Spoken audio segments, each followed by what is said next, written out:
Fala galera do Unilink, tudo bem com vocês? Darimboy aqui, médico de família, e hoje a gente vai trabalhar um pouquinho aqui das questões que são da minha área, as questões que são, para mim, obviamente, as mais simples aqui para mim, que são as de atenção primária e de medicina preventiva.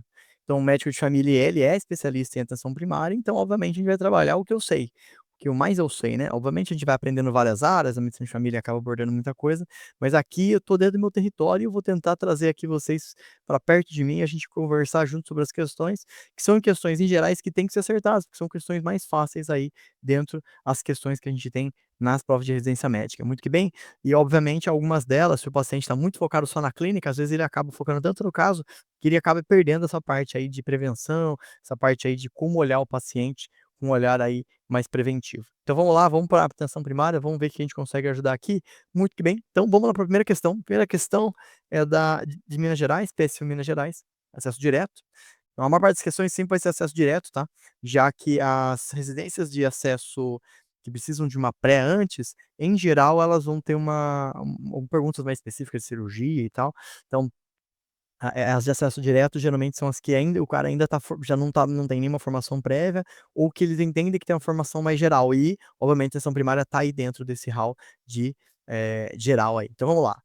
Então, primeira questão é: marca alternativa que apresenta um dos princípios que a Organização Mundial de Saúde preconiza para embasar a construção da atenção primária nos sistemas de saúde, tendo em vista sua preocupação com as iniquidades, né, em saúde. Vamos lá.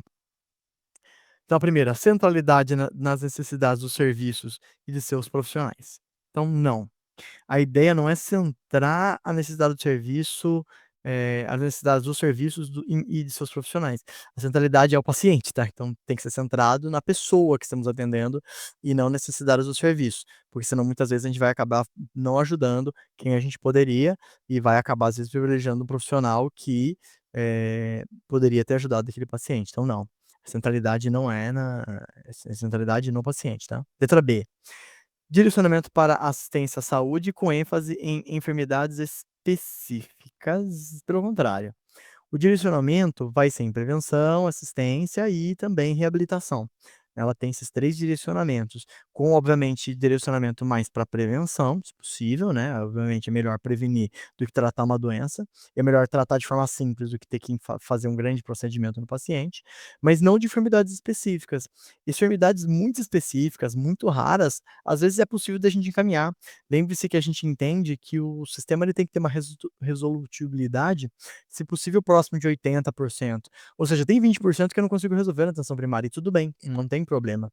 Mas 80% deveria ser capaz. Então, essa é uma questão interessante. Financiamento sustentável para permitir a cobertura universal. Então, a letra B está errada, tá? Direcionamento, assistência à saúde, não enfermidades específicas, enfermidades gerais. E, obviamente, o direcionamento para, não necessariamente para assistência, mas para prevenção. Vamos para C? Vamos para C, vamos lá. Financiamento sustentável para permitir a cobertura universal. Ok? E acesso equitativo, ou seja, equânime, né, de uma forma com que tenha equidade. Ok, a C parece impecável, né. Então a gente tem que ter um financiamento sustentável, a atenção primária ela tem que ter ela é cara, mas ela tem que ter capacidade de se sustentar, porque senão você começa um projeto e não termina. Então por isso que tem tantos financiamentos aí perenes de atenção primária. E para permitir também a cobertura de uma forma que a gente consiga permitir uma cobertura universal, ou seja, para todos, isso é preconizado pela OMS, e um acesso, equitativo, ou seja, quem precisa de mais você tenta fornecer um pouco mais, quem precisa de menos você acaba fornecendo um pouquinho menos. Então sim, você está impecável. Vamos para D, ver se ela está errada mesmo? Foca na qualidade, incluindo a incorporação dos melhores equipamentos e medicamentos disponíveis. Isso vai se tornar insustentável, então isso anula a letra D, a letra D anula a letra C, né, não tem como. O foco em qualidade é importante? Sim, é importante a gente fazer um trabalho de qualidade, isso ok, não tem problema nenhum.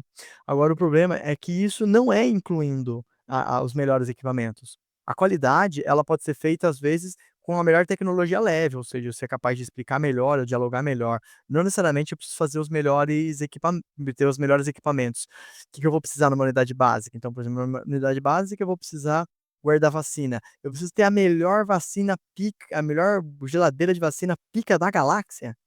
Eu não tenho certeza de que isso necessariamente vai melhorar. Eu preciso ter as melhores vacinas do mundo. Às vezes a melhor vacina é para populações específicas, para pacientes que têm imunidades muito frágeis, não faz sentido da população geral que tem uma boa saúde.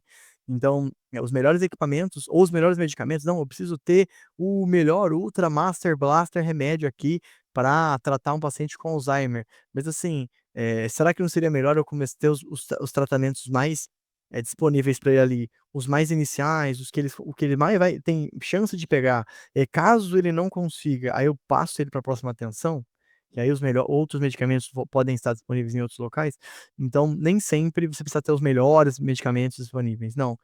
Às vezes eu preciso ter os medicamentos de mais uso, de uso mais comum. Então a letra D tá errada, tá bom? Letra C aqui absolutamente correta.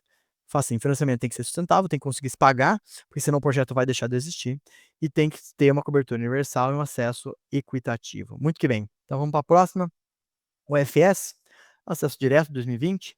Então, com relação à atenção primária, é correto afirmar que caracterize pela atenção intermitente à saúde dos indivíduos.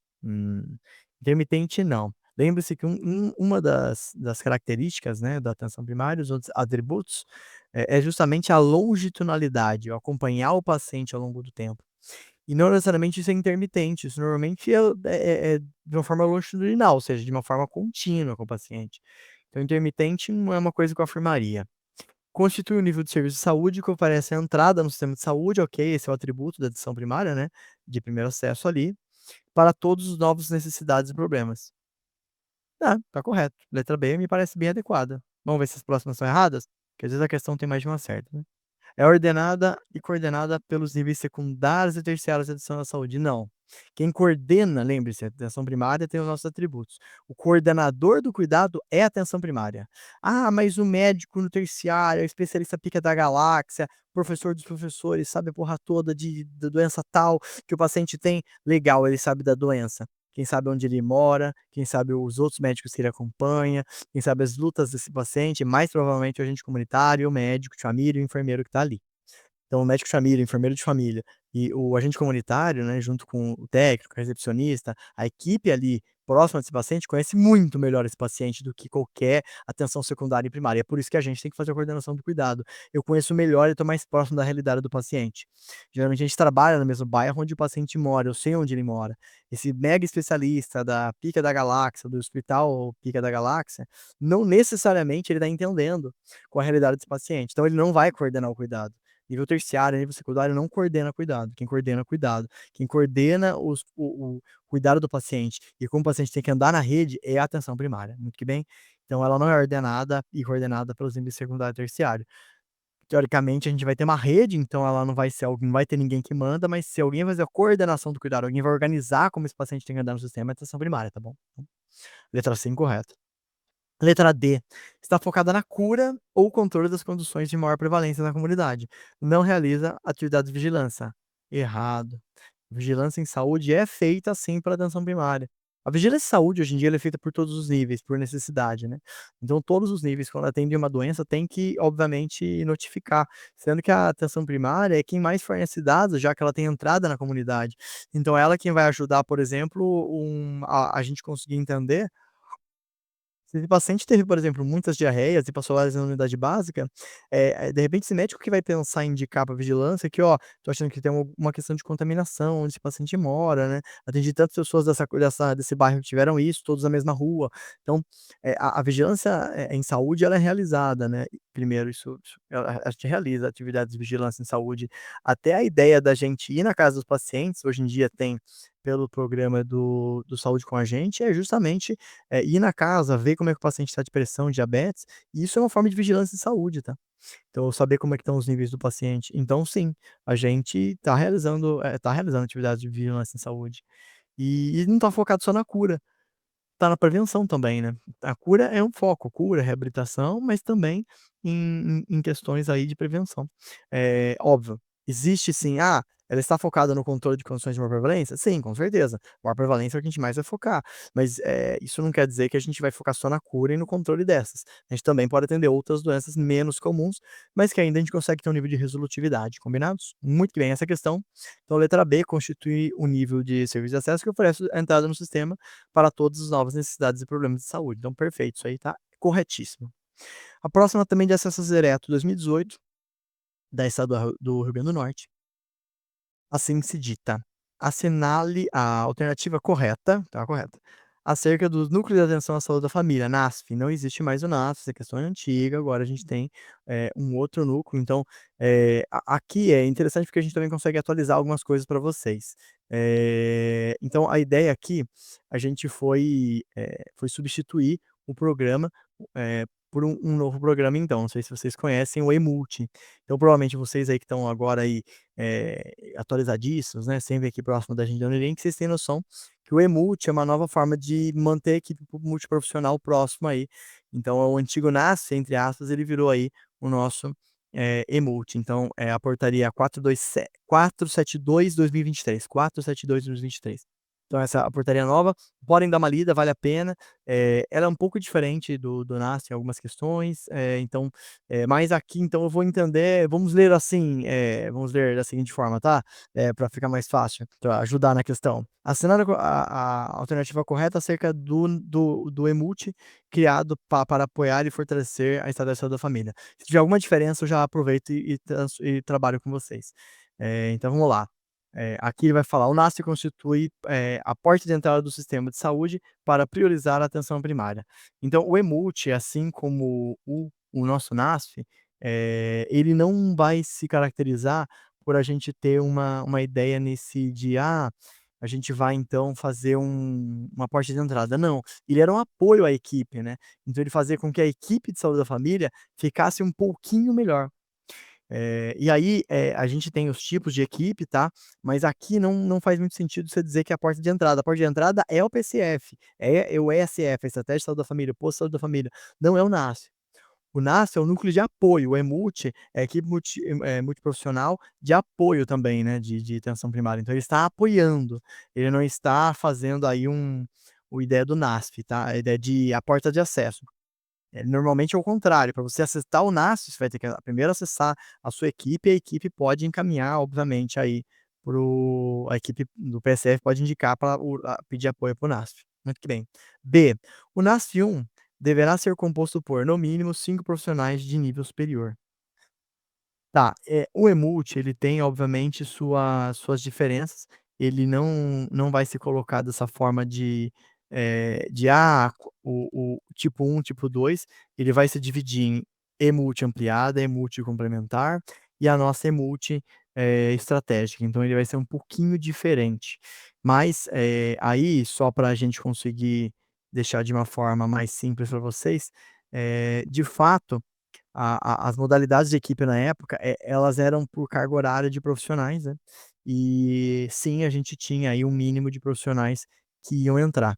Então, de uma certa forma, sim, assim a gente vai caracterizar. Eram 5 profissionais de nível superior no mínimo, poderiam ter mais. O valor que eles distribuíam obviamente não era suficiente para contratar 5, mas para você poder se caracterizar e poder pedir para o Ministério da Saúde que ele abrisse essa equipe, a gente tinha que fazer isso.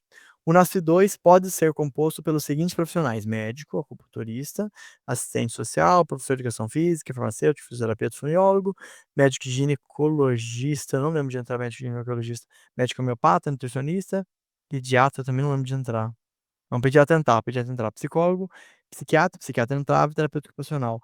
Médico ginecologista eu acho que ele até poderia entrar.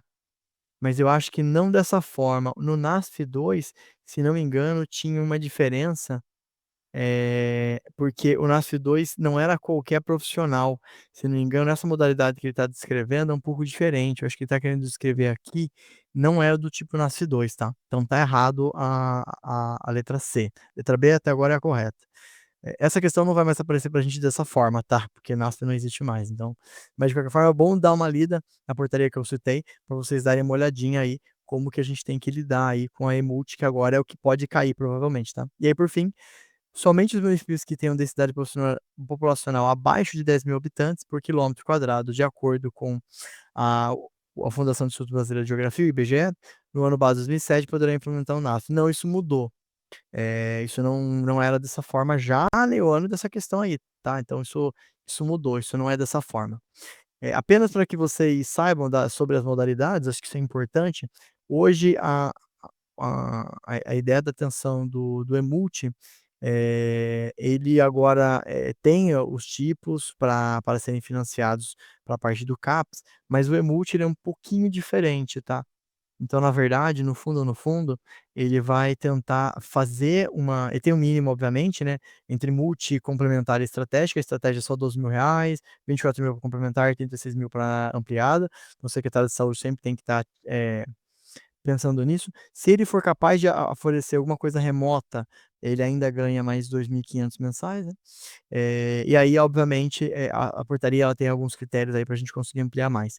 É de acordo com o alcance que essa equipe tem, de acordo com a oferta de atendimento remoto, tem uns aditivos a mais.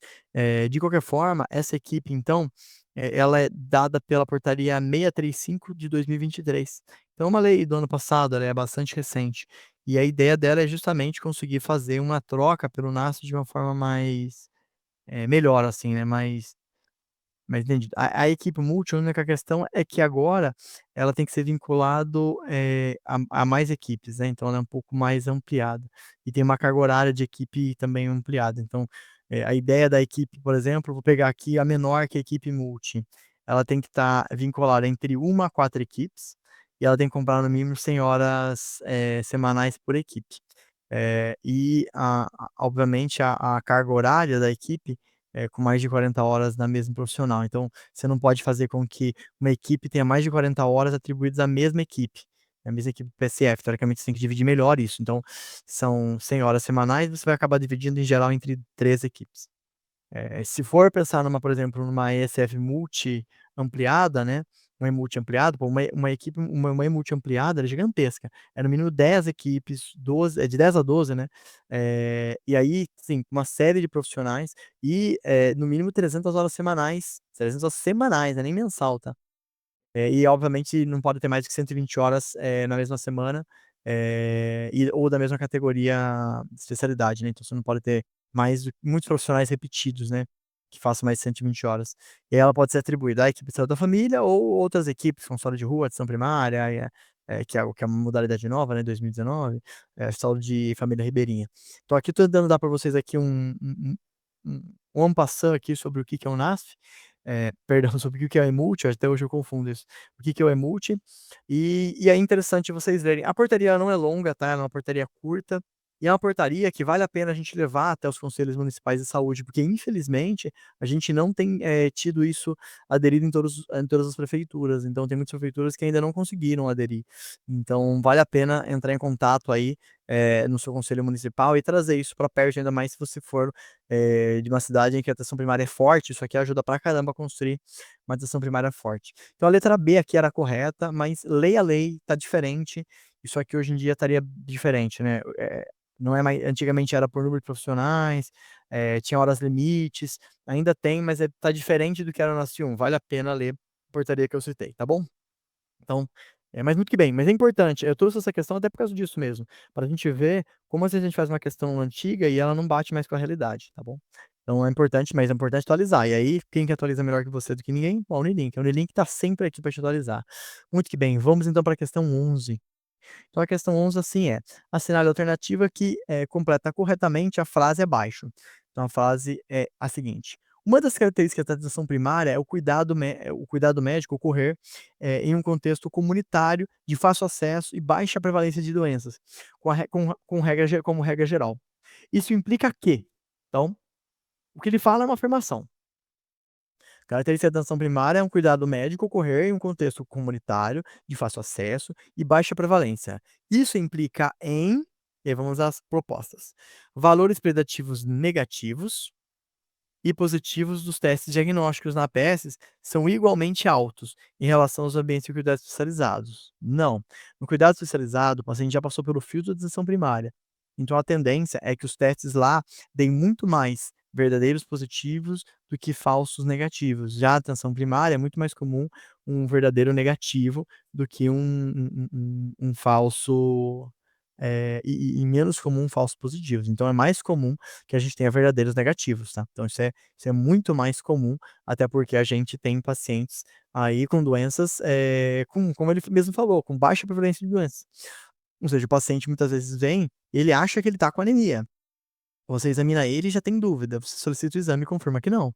Então, eh Agora, se eu vou encaminhar o paciente para o hematologista, a chance dele ter anemia é gigantesca, entende? Porque se eu encaminhei, esse paciente tem alguma alteração hematológica, então além da doença que ele tem, ele ainda tem uma anemia, é grandíssima a chance, não é isso? Então muito que bem. Então a ideia é onde é mais comum você achar uma doença?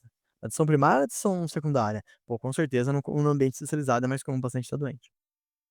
Então essa proposição está errada. A próxima proposição: está contraindicado o uso de demora permitida, ou watchful waiting, observação assistida, que pode postergar diagnóstico e piorar prognósticos. Não necessariamente ele pode sim postergar diagnóstico, mas não necessariamente ele vai piorar diagnósticos. Existe sim a demora permitida de atenção primária, que é a observação assistida, que é o paciente às vezes ele chega muito cedo, então às vezes ele chega, por exemplo, com uma gastrite, sendo que ele perdeu o gato ontem. Começou a dor de estômago hoje. Eu preciso sair solicitando, pô, achando que é câncer, vou solicitar endoscopia, entrar com remédio já para tirar a dor dele. Será que não vale a pena eu orientar que quando ele está estressado, isso é comum, provavelmente vai passar, que ele pode, melhorar a alimentação assim, assim, assim, pra ver se melhora um pouco, qualquer coisa ele retorna? Faz muito mais sentido. Então sim, às vezes o paciente ele chega no dia seguinte da doença, demora às vezes em acesso espontâneo, o paciente chega tipo: "Ah, hoje eu acordei assim, e antes? Ah, não, antes eu nunca tive". Então o paciente ele tá mais com medo do que com doença, entende? Então às vezes vale a pena você orientar e observar, ver se realmente vai piorar, e efetivamente você vai ter mais riqueza de detalhes, do que você necessariamente ou sair encaminhando ou tratando uma coisa que nem precisa. Então, não tá contraindicado, pelo contrário, a gente precisa muitas vezes fazer uso da demora permitida ou da observação assistida, tá? Então letra B é uma proposição errada. Até por ter menos prevalência de doença, né. E justamente por ter menos prevalência de doença, tem mais chance de não ser algo grave. Agora, demora permitida não dá pra mim fazer no nível terciário, o paciente já passou por todos os níveis, manteve os sintomas até lá, já tá há alguns meses aí com uma doença grave, eu ainda vou fazer ele esperar um pouquinho, pô, lá no nível terciário é complexo, pra atenção primária isso é mais factível, certo? Então, C, a clínica nesse ambiente envolve, um grande teor de incerteza ou que sugere o mais frequente uso de exames complementares, para a diminuição dessa incerteza. Não, médico de família não pode ser inseguro. A gente vai trabalhar com incerteza? Sim, mas a gente não precisa trabalhar com CID, a gente pode trabalhar com CIAP. Então, basta eu entender o sintoma e ir trabalhando com sintomas. E isso sem fazer o uso aí de medicações, complexas ou mesmo de grandes exames complementares. Por exemplo, o paciente chegou comigo com dor no estômago fazem 3 meses, sem nenhuma red flag, sem perda de peso, sem massa, sem história familiar de câncer, sem grandes dores, uma dor que incomoda, uma queimação. Então me parece mais que ele tem uma gastrite, talvez com uma doença do refluxo. Então, eu preciso solicitar um exame complexo? Não, basta fazer um tratamento desse paciente de uma forma simples, né. E aí, "Ah, mas você não tem certeza do que você está tratando". Não, mas, o paciente ele tem dados que me deixam seguro para mim poder fazer isso. Então, sim, eu posso, posso ter um grau de incerteza, mas eu trabalho com CIAP, trabalho com dor no estômago em vez de gastrite, não é isso? E eu não preciso de exame complementar, eu posso tratar o sintoma, e muitas vezes o paciente melhora e fica satisfeito com isso. Então, nem sempre eu preciso ter certeza do que quer, às vezes eu posso trabalhar sem essa certeza, então letra C é incorreta. Ó, agora a letra D tem que estar correta, que senão então a prevenção primária e a secundária necessitam ser escrutinadas pela prevenção quaternária. Nossa, que elegante, elegante isso aqui eu sou elegante. Vamos terminar. E por evidências de boa qualidade, abalizadas por instituições idôneas para a prevenção de heterogenias. Nossa, o cara já 3 pé na nuca do candidato. Então a ideia aqui é, sim, é isso, a prevenção primária, antes da doença, prevenção secundária, diagnóstico precoce, necessitam ser escrutinadas pela prevenção quaternária, ou seja, eu não causar dano no paciente, eu não propor para o paciente que tem na família um caso de um tio que teve câncer de pulmão, mas ele fumava, em fazer essa paciente não, então a gente já vai começar para você todo o tratamento especial, a gente vai repor umas vitaminas e vai não sei o quê, para você não. Tipo assim, a prevenção primária não pode gerar tortura para paciente, e tem que estar avaliado realmente em evidências de boa qualidade. Eu também não posso sair tacando exame em todo mundo para fazer uma prevenção secundária de exame que muitas vezes vai mais causar dano do que benefício. Pô, o câncer de próstata é um grande exemplo. A gente tem um monte de dado hoje em dia que não recomenda que você fique investigando câncer de próstata. Você pode discutir com o paciente as vantagens de descobrir antes, mas as desvantagens de você saber que você tem câncer, que você pode morrer do próprio tratamento. Ou seja, vale a pena investigar antes? Nem sempre. Então, sim, a prevenção primária e a secundária, elas têm que ser escrutinadas pela prevenção quaternária. A prevenção quaternária, lembrem-se, é a ideia de eu evitar de causar uma heterogenia no paciente. E sempre balizado por boa evidências, de uma forma com que, eu consiga prevenir as iatrogenias, que é justamente a ideia da prevenção quaternária, perfeito? Pra ele ser mais, atrapalhar mais o candidato, eu teria tirado para a prevenção de iatrogenias, que daí a frase ia ficar perfeita, ou o paciente sabe ou ele não sabe. Então se o paciente ou o candidato sabe ou não sabe. Se o candidato aqui conseguiu ler, entender tranquilo isso aqui, quer dizer que ele está bem em entender níveis de prevenção. Se você entendeu rapidinho essa D, não precisa nem explicar, pai, você está bem demais, tá. Então muito bem, então essa é uma questão difícil, tá, não considero uma questão fácil. Por quê? Porque ela trabalha com conceitos amplos ali em cima, que muitas vezes o paciente pode se confundir. A letra A pode confundir o paciente, a letra D pode confundir o paciente, né. A letra C, ela é mais ou menos clara, você só tem que ter ciência disso, né. E a letra B, ela também é clara. Então a letra B e C foram fáceis, mas A e D podem confundir alguns candidatos aí. Então vamos aí para nossa última questão, Rio Grande do Norte, eh, 2017, acesso direto. Sobre o acesso ao cuidado no serviço de atenção primária em saúde, APS, para as pessoas que se sentem recentemente adoecidas, é correto afirmar que, então vamos dar uma olhadinha aqui. É importante é importante a gente então, fornecer o acesso aos cuidados do paciente que se sentem recentemente adoecidas.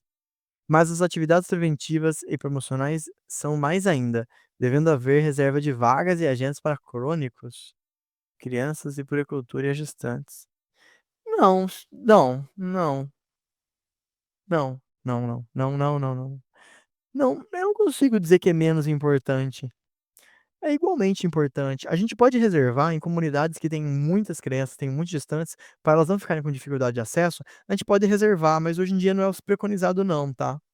Então, não, não é preconizado você sair, você entender que a preventiva é mais importante ainda. Não, ambas são importantes.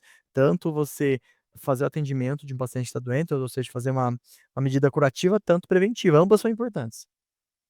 Até porque não é só essas agendas de crônicos aí que existem outras agendas de pacientes que a gente poderia pensar, que também são prioritárias, por exemplo, idoso, mas enfim. Não considero que você precisa fazer mais prevenção e reservar agenda, a não ser que a comunidade exija isso, ou seja, que você tenha uma dificuldade de acesso, que você vá deixar abandonado esses pacientes. Aí talvez você tenha que fazer alguma reserva, mas se não for esse o caso, se tiver como fornecer acesso, não sei se isso aí é razoável ou não, tá?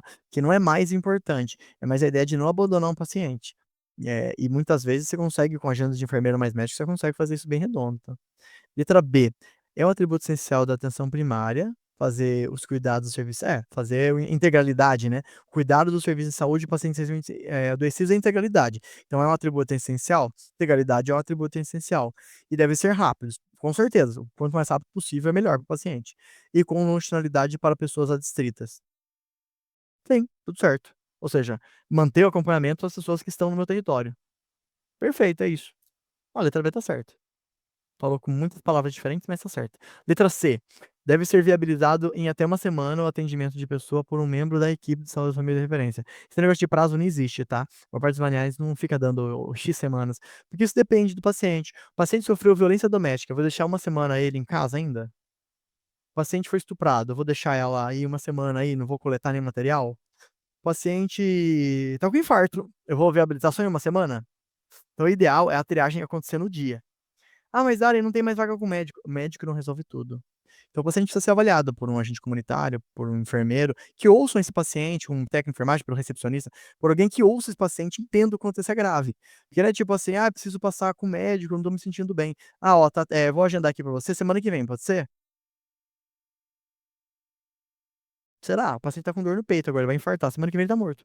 Então assim, ouve o paciente, às vezes nem precisa passar com ninguém, então nem às vezes nem precisa, ser só daqui uma semana, pode ser antes, e às vezes pode esperar. Tipo: "Ah, eu queria passar muito com o médico, posso tem como agendar pra hoje? Ah, o que que você gostaria? Ah, eu preciso agendar porque eu ganhei bebê, né, eu descobri que tô grávida ontem, e eu já queria começar a agendar meu pré-natal". Ah, perfeito, ela precisa passar hoje, ela tem muitas dúvidas pra passar hoje com o enfermeiro ou com o médico? Não, então pô, dá pra agendar isso aí, entendeu? Então veja, nem sempre eu preciso de ser mais ou menos de uma semana, pode ser mais. A questão é absorver esse paciente. Agora aqui pensando em uma questão de aguda de saúde, né, o pré-natal não entraria, mas de repente o paciente ele, de forma aguda vai, ele de repente fala: "Ó, recentemente eu acabei de, tô aí numa questão de dor nas costas e tal, eu não trabalho com nada muito pesado, mas eu ando com uma dor nas costas, que começou a incomodar desde ontem, e eu queria ser visto". Aí às vezes a pessoa ali ouve, entende se tem algum critério de alerta para essa dor nas costas, não tendo, às vezes ele pode pensar: "Pô, esse paciente não precisa passar urgentemente aqui com a gente".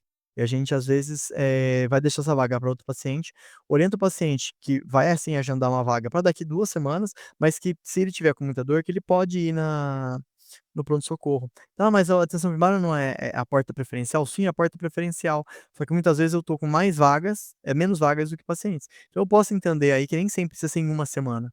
Né, e às vezes precisa ser antes, às vezes não precisa ser em uma semana, às vezes pode ser depois, tá.